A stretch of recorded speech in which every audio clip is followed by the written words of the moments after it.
കണ്ണവംപുഴയിൽ mega ശുചീകരണത്തിന് തുടക്കമായി. ചിറ്റാരിപ്പറമ്പ് പഞ്ചായത്തിന്റെ ആഭിമുഖ്യത്തിൽ പഞ്ചായത്ത് പ്രസിഡന്റ് പവിന കാരായി ഉദ്ഘാടനം ചെയ്തു. ജനപ്രതിനിധികൾ ഉൾപ്പെടെ 425ഓളം സന്നദ്ധ പ്രവർത്തകർ പങ്കെടുത്തു. 2 വർഷക്കാലം നീണ്ടു നിൽക്കുന്നതാണ് ശുചീകരണ പ്രവർത്തനം.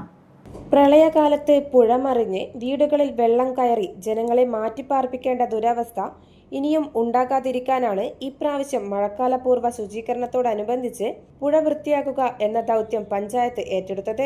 തൊഴിലുറപ്പുകാർ, ഹരിതകർമ്മസേന, Kudumbashree, youth brigadier, DYFI, panchayat ഭരണസമിതി ജീവനക്കാർ, വിവിധ സന്നദ്ധ പ്രവർത്തകർ തുടങ്ങിയവർ ചേർന്നാണ് ശുചീകരണം നടത്തുന്നത്.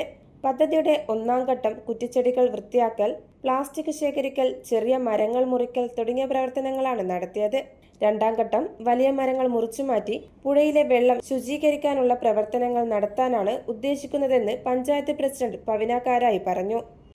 ഹരിതകർമ്മസേന അംഗങ്ങള്, കുടുംബശ്രീ പ്രവർത്തകര്, വിവിധ രാഷ്ട്രീയ പാർട്ടിയിലുള്ള ആളുകള്, മുഴുവൻ ആളുകളെയും ഉൾപ്പെടുത്തിക്കൊണ്ടുള്ള ഒരു ജനകീയമായിട്ടുള്ള ഒരു പ്രവർത്തനമാണ് ഇന്നിവിടെ നടന്നിട്ടുള്ളത്.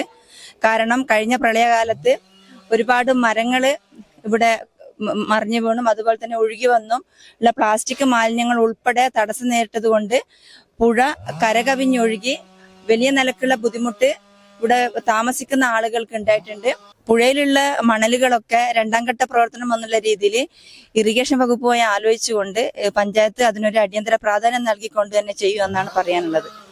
2ാം ഘട്ട പ്രവർത്തനം മെയ് 3-നാണ് നടത്തുക. കണ്ണവം വനത്തിൽ നിന്ന് ഉത്ഭവിച്ച് പെരുവ, ചെമ്പക്കാവ്, കണ്ണവം വഴി അഞ്ചരക്കണ്ടിയിലേക്കാണ് പുഴ ഒഴുകുന്നത്.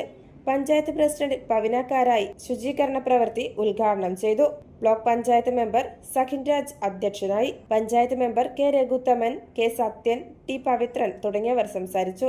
ഭരണസമിതി അംഗങ്ങളായ Lakshmi Santhosh, A Leena, P Sudhakaran, MH Muhaseena, T Pavithran, V Balan, Sreedhanya, Shaila, Ajitha Raveendran, Jisha PP തുടങ്ങിയവർ നേതൃത്വം നൽകി.